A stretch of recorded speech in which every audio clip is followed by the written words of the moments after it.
Salut à tous et bienvenue sur Partir et plus précisément bienvenue au cœur de mon périple australien avec une série d'épisodes dans lesquels je vous retrouve mois après mois pour vous raconter le déroulé de mon PVT, comment ça se passe, les hauts, les bas, les kiffs, les questionnements, tout ça avec authenticité. Parce que partir, ça fait envie, mais on ne sait pas toujours comment ça se passe vraiment. Quand on arrive sur place, quand on n'a pas de repères, quand on ne connaît rien, qu'on est parfois seul, livré à nous-mêmes. Bref, du coup, j'ai décidé de vous partager mon expérience, vous montrer un petit peu l'envers du décor de ce qu'on peut voir sur les réseaux sociaux, des belles stories, des belles photos, etc. Derrière tout ça, il se passe énormément de choses. Donc voilà, bien sûr, c'est mon expérience avec mon point de vue et mon état d'esprit. Chacun est différent, chacun vit la chose de manière différente. Mais voilà, je pense que ça peut vous donner quelques tips et pourquoi pas vous motiver à partir si vous aussi vous hésitez à le faire. Et j'enregistre du coup cet épisode dehors, donc on entend un petit peu les oiseaux. J'espère que ça ressortira pas trop pendant l'épisode, à l'écoute, au niveau des micros, etc. Je pense que ça va, mais bon, ça fait un petit côté nature sympa, on va dire. Et commençons du coup par le commencement. Donc après vous avoir expliqué ma prise de décision, ma phase de préparation, je vous enregistre cet épisode après un mois de vie australienne. Et je vous raconte du coup le déroulé des premiers instants, comment ça se passe et tout, comment on s'adapte.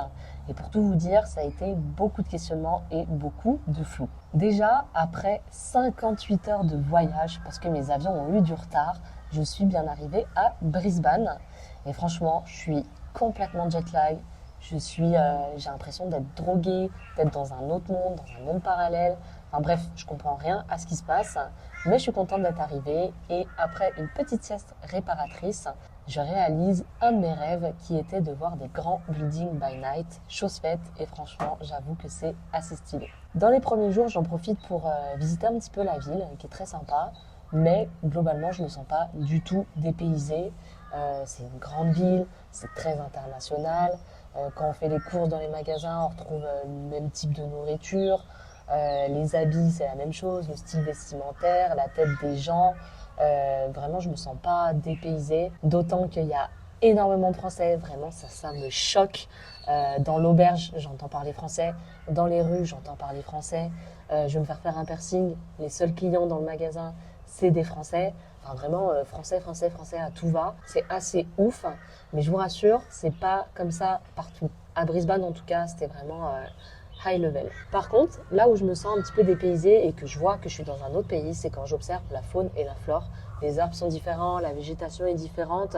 Dans la ville, il y a des cacatoès, donc ça fait un petit côté un petit peu exotique. À côté de ça, je découvre la vie en auberge de jeunesse, qu'on appelle aussi hostel. Donc si vous m'entendez dire hostel, c'est de ça que je parle. Et moi qui kiffais avoir mon appart toute seule, faire ma petite vie, mon petit cocon, mon confort, etc.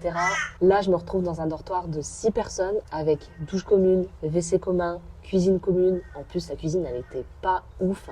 C'était hyper blindé, hyper petit, c'était mal fait, galère pour cuisiner. Bref, ça fait bizarre au début.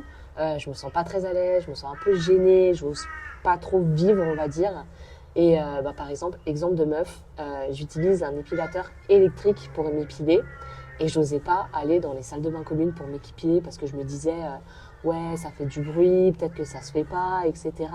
Et je me suis retrouvée vraiment toute bête à pas pouvoir m'épiler alors que je voulais mettre une jupe et tout. Et bon, au final, ça va. Petit à petit, j'ai réussi à me détendre, j'ai réussi à prendre mes marques, être plus à l'aise. Et vraiment, il n'y a pas de gêne à avoir dans les auberges. Tout le monde fait sa life, c'est comme à la messe, ça se trimballe en pyjama. Donc franchement, faut s'en foutre un peu et faut juste vivre sa life. Et rapidement, je passe en mode prise d'information parce que dès le début, je suis arrivée avec un objectif bien clair. Je voulais bosser le plus rapidement possible pour pouvoir renouveler mon visa une deuxième année. Parce que pour vous expliquer, quand on fait un PVT en Australie, on a un visa de 1 an. Et si on veut le renouveler une nouvelle année, on doit bosser pendant 88 jours dans certains types de taf. Et l'éligibilité, elle va varier selon les zones où tu te trouves. Donc tu peux bosser dans les fermes, en resto, hôtel, faire de la pêche, dans les mines, en construction. Bref, il y a du choix. Donc du coup, voilà, mes premiers jours, c'est vraiment prise d'informations. Où est-ce que je peux bosser, dans quel taf, comment faire, est-ce qu'il faut des certifications, etc. Je m'occupe aussi de mon administratif et j'ouvre un compte bancaire, je récupère mon numéro de taxe fiscale, etc., etc. Et là, assez rapidement, je commence à me sentir un petit peu bizarre. Déjà parce que j'ai un flux d'informations qui me vient dans la tronche. C'est un peu méli-mélo de pensées dans ma tête. Mais je commence quand même à prendre mes repères. Mais surtout, je réalise que tout est possible. Mais vraiment, tout est possible. Et quand tout est possible, en fait, il faut faire des choix. Il faut prendre des décisions. Sauf que prendre des décisions quand tu connais rien au fonctionnement du taf, que tu sais pas ce que telle ville ou telle ville ça donne d'aller là-bas, bah c'est un peu compliqué. Et trop de choix, tu le choix. C'est un petit peu comme quand tu es au supermarché devant le rayon des yaourts, tu as 36 000 sortes de yaourts et tu sais pas trop lequel choisir. Bah là, c'est un petit peu la même chose. Et ce qui était compliqué aussi, c'était que j'avais réservé mon auberge pour 10 jours. Donc j'avais 10 jours pour me décider et savoir quoi faire ensuite. Est-ce que je renouvelle ma réservation? Est-ce que je vais dans une autre ville? Est-ce que je voyage? Est-ce que je travaille? Qu'est-ce que je fais? Et du coup, je décide d'étendre ma réservation à 3 jours supplémentaires. Et j'ai fait ça un petit peu tout le long du mois, à 3 jours, 3 jours, 4 jours, 3 jours, dans des villes un peu à droite, à gauche. Et en fait, quand toute ta vie, tu es habitué à savoir de quoi ta vie sera faite sur les 5, 6 prochains mois et plus, et que là, tu as une visibilité de 3, 4 jours, 5 grand maximum, bah, ça fait un petit peu bizarre, c'est un peu chelou. Et en fait, tu es un peu tout le temps en situation de réaction. Tous les 3 jours, tu dois rebondir et tu dois prendre une décision, tu dois te décider quoi faire. Donc les premiers jours, tu es vraiment en mode qu'est-ce que je fais, où est-ce que je vais, comment ça se passe et tout. Tu es un peu confus en fait. Et je pense que quand tu es dans le cadre des vacances, c'est plus tranquille dans le sens où bah voilà, tu sais à peu près ce que tu veux visiter, ce que tu veux voir. Tu restes 3 jours ici, si t'es bien, tu restes, si tu veux pas, tu pars. Enfin voilà, t'es assez libéré. Mais moi qui étais dans le cadre, bosser pour les 88 jours, je voulais être stratégique et être la plus optimale possible. Et du coup, tout ça, c'est un petit peu overwhelming, quoi. Tu te sens un petit peu dépassé et t'as tout ça qui te vient un peu dessus. Mais bon, faut se décider et finalement, je décide de keep it simple.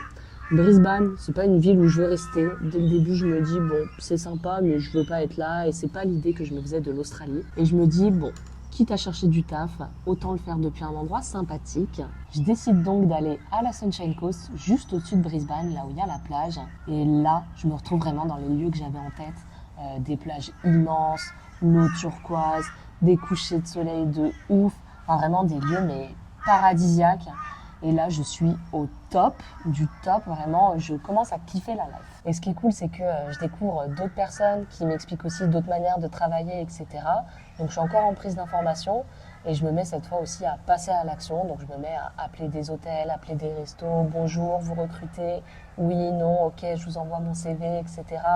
Est-ce qu'il faut que je passe des certifications, blablabla. Et je me rends compte que je suis un petit peu impatiente et que je me mets peut-être un petit peu la pression pour les 88 jours. Donc au final, je suis dans un mood bizarre entre je suis un peu sous pression, je trouve un taf, et ouais, mais je dois profiter, et c'est un peu bizarre. Mais bon, je suis dans des endroits paradisiaques et je fais beaucoup de balades sur la plage, et ça aide à y voir plus clair. Et je me raisonne en me disant, meuf, tranquille, souffle, profite aussi d'être ici. Un taf, ça peut prendre un petit temps à trouver. Donc tranquille, pose-toi un peu. Et seulement du coup, là, à 2 semaines après mon arrivée, je commence à lâcher un petit peu prise et à m'ancrer un petit peu plus dans le présent et être vraiment là pour observer ce qu'il y a autour de moi et pas avoir la tête que dans chercher du taf. Et bon, finalement, le lendemain, je reçois un appel d'un hôtel où j'avais postulé. On fait un petit entretien et ils me prennent. Donc, c'est bon, j'ai un taf, je peux enfin souffler. Et ça me laisse donc 1 semaine et demie pour profiter avant de commencer. Donc je change d'endroit sur la Sunshine Coast et là vraiment, mais bonheur absolu, summum du bonheur. Déjà juste, je descends du bus avec mon sac à dos, mes sacs. Premier mec que je croise, il était avec sa poussette, il me fait un big smile et il me dit « Have a lovely stay ». En gros, il y a un bon séjour ici. Et vraiment, mais je lui dis « Mais merci quoi ». Et ça fait vraiment plaisir, c'est des petits mots, mais ça embellit ta journée, quoi. Et globalement, les Australiens, je trouve qu'ils sont assez chaleureux et assez accueillants aux premiers abords, tu vois. Ils vont te parler super facilement, venir vers toi facilement. Salut, ça va, hello, how are you, blablabla. Donc vraiment, ça fait plaisir. Et je découvre aussi, du coup, de nouveau, des grandes plages, de l'eau turquoise, des couchers de soleil de ouf, mais vraiment des endroits paradisiaques avec la nature et tout. C'était vraiment magnifique, quoi. Là, je suis au max du max. En plus, l'auberge de jeunesse, elle est super belle, propre, neuve. C'est pas le cas partout. et je rencontre des gens sympas. Enfin bref, vraiment super bien. Le top avant d'en arriver à commencer le boulot. Et donc globalement, ce qui m'a aidé sur les premiers jours, les premiers instants, c'est de parler avec les gens dans les hostels. Vraiment, tout le monde te donne des tips, des pistes, des mails de leur ancien manager avec qui ils ont bossé, des idées, on t'explique comment X ou Y truc fonctionne. Il y a beaucoup d'entraide, beaucoup de partage et vraiment ça c'est cool, ça fait plaisir. Mais ça m'amène à parler d'une autre petite difficulté que j'ai eue qui est justement de parler avec les gens dans les hostels et plus précisément aller vers les autres, faire le premier pas et briser la glace pour commencer la conversation. En fait, je suis une personne qui va être à l'aise dans les environnements que je connais. Là, il n'y a pas de souci pour parler aux gens, les intégrer, etc. Mais dans un contexte où j'ai pas de repères ni rien, c'est compliqué pour moi à gérer. J'ai ma timidité qui est bien présente et c'est hyper frustrant parce qu'il y a des gens, j'ai envie d'aller les voir, j'ai envie d'aller vers eux, mais j'y arrive pas, quoi. Je suis paralysée, silencieuse et dans mon coin et vraiment, je parle pas, quoi. Je parle à personne. Et vraiment, le fait d'aller briser la glace, c'est un peu tendu pour moi. Et du coup, je suis passée à côté de certains trucs que je voulais. Par exemple, dans la première auberge où j'étais, il y avait un mec que je voulais trop interviewer pour le podcast parce qu'il avait une belle histoire. Mais j'ai pas osé lui demander, alors que je suis sûre qu'il aurait dit oui et il l'aurait fait avec plaisir. Mais j'ai pas osé aller le voir. Donc du coup, voilà, un petit peu frustrant. Mais petit à petit, j'essaye de faire le premier pas et j'essaye d'évoluer là-dessus. C'est un peu compliqué, mais quand on est plus à l'aise déjà dans son environnement, dans les auberges, on est plus détendu et c'est plus facile d'aller vers les autres. Et en tout cas, message à tous les introvertis et timides, sachez qu'il y a forcément, c'est obligé, une personne dans l'auberge qui va être bavarde, extravertie, sociable, tout ce que tu veux, et qui va venir vers toi, qui va venir te parler. Vraiment, sans exception, dans toutes les auberges que j'ai fait, il y a quelqu'un qui est venu me voir. Salut, ça va, tu viens d'où? Tiens, on va à la plage si ça te dit. Tiens, ça te dit, on va boire un coup. Et vraiment, je me suis fait des potes partout où je suis allée et j'ai sociabilisé partout où je suis allée. Et il n'y a aucun endroit où je suis restée seule du début à la fin. Donc, tranquille, même si tu sais pas trop comment aborder les gens, comment aller vers eux, tu vas réussir à te faire des potes, tu vas pouvoir sociabiliser et tout va bien se dérouler. Après, petit à petit, tu vas commencer à oser le faire et ça va être plus facile. Et je pense que globalement, le mot à retenir pour les premiers instants, c'est oser. Oser parler aux gens, oser leur poser des questions, oser leur demander des conseils. Pour ce qui va être du taf, ça va être oser poser des CV, oser appeler les entreprises. Et pour la vie en général, oser bouger si t'es pas bien, rester si tu te sens bien, aller vers ce qui te fait envie dans l'instant T. Et bon, c'est plus facile à dire qu'à faire, notamment dans un environnement qu'on connaît pas, qu'on maîtrise pas. Et j'avoue, c'est un peu une note à moi-même de vous dire ça. Mais je pense que c'est un bon conseil. Après, bien sûr, ça va pas parler à tout le monde. Il y en a qui vont oser plus facilement, faire les choses plus facilement. Et ces personnes-là, vraiment, je les admire. Ceux qui n'ont pas trop de barrières, on va dire, et puis qui osent aller de l'avant. Vraiment, j'aimerais être un peu plus comme ça, mais je me dis que ça va venir. Petit warning, dans ces moments-là, je pense que ça peut être plus facile d'aller vers des Français, sociabiliser avec eux, etc. Mais si votre objectif, c'est d'apprendre l'anglais, vraiment, ne vous faites pas avoir. Bougez si vous voyez que vous êtes trop avec des Français parce que c'est confortable, on est bien avec eux, on peut avoir envie de rester avec eux, mais on pratique pas l'anglais. Et vraiment, j'ai croisé des Français, ça faisait 6-8 mois qu'ils étaient en Australie, pays où la langue parlée c'est l'anglais quand même, et ils étaient incapables d'avoir une conversation en anglais. Et vraiment, je trouvais ça ouf, quoi. Ils avaient un niveau d'anglais pourri et ils étaient incapables de parler anglais correctement. Donc vraiment, conseil, partez, allez pratiquer l'anglais. Surtout les gens dans les auberges, c'est des gens comme vous, c'est pas forcément leur langue natale. Ils vont vous encourager, ils vont pas vous juger. Et surtout les Européens aussi, c'est un peu comme les Français. Il n'y a pas tant de différence, donc tranquille, vraiment, je vous encourage à aller vers d'autres personnes si vous voulez pratiquer l'anglais. Et donc, conclusion du premier mois, cool, étrange sentiment, mais globalement cool. Je pense qu'il faut être indulgent avec soi-même et pas se prendre la tête. Mon conseil, ce serait vraiment de prendre le temps d'arriver, de lâcher un peu prise et pas oublier de vivre vraiment. C'est une expérience unique, assez ouf. Et je pense personnellement que je me suis mis un petit peu trop à la pression pour les 88 jours. Mais après, bon, ça m'a valu de trouver un taf rapidement, donc ça, c'est cool. Mais il faut aussi se laisser le temps d'arriver. C'est hyper normal d'être perdu au début, de pas savoir où donner de la tête.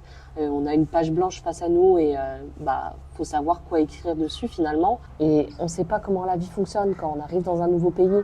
Donc faut se laisser le temps de découvrir tout ça tranquillement, surtout quand on est seul. Vraiment, il n'y a que nous pour nous aider à avancer.